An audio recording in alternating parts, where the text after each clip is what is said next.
Oh, we're actually rolling. Okay. Okay, we're rolling, Okay. and thank Okay. you for.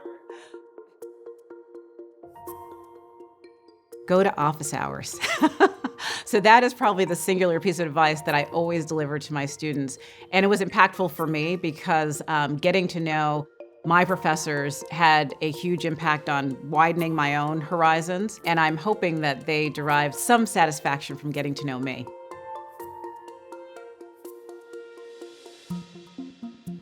Throw away your 5-year plans. And open yourself up to serendipity, take risks.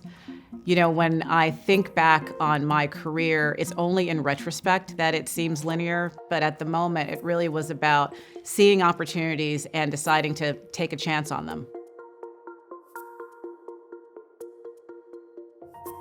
The most helpful thing that I can do is help them find the space for their own hopes and aspirations and encourage them to pursue that. The number one thing that I remember when I do my advising is don't burden them with my aspirations for them. I just derive so much satisfaction watching someone realize their full potential.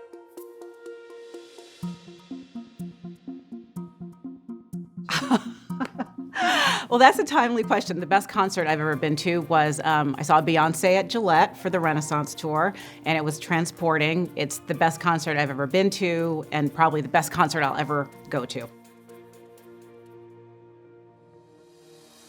I was very fortunate to grow up in a family full of role models. My parents and aunts and uncles had tremendous courage to leave everything they knew in Haiti to make lives in the US and Canada and Mexico. I also grew up witnessing the power and the dignity that comes with living lives of quiet achievement, and how impactful that can be for generations.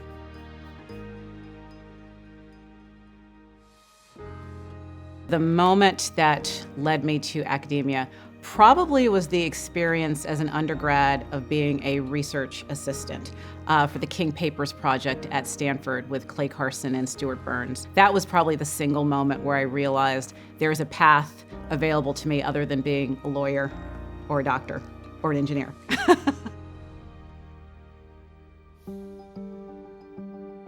There are several right now, but only one that I can't put down, and that is Watch Us Dance by Leila Slimani. She's a French-Moroccan author, and this is the second in a trilogy that's loosely based on her family story in post-independence Morocco. It's terrific. But the other one that I go back to a lot is Quiet by Susan Cain, which is kind of a manifesto for all of us who are introverts. And every now and then I find myself going back there for some of her anecdotes that just remind me that, you know, introverts can be leaders too.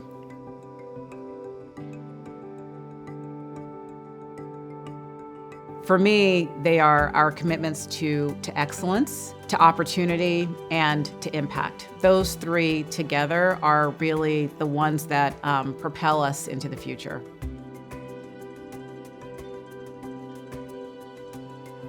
Internally, to our own community, I see my role as being the person who's always looking beyond the horizon to what's coming, but also what can be, and then figuring out how to ready the campus and the campus community for that future. Externally, I see the role of university president as telling the story of what we do here, why it matters, and how it helps our nation and the world thrive.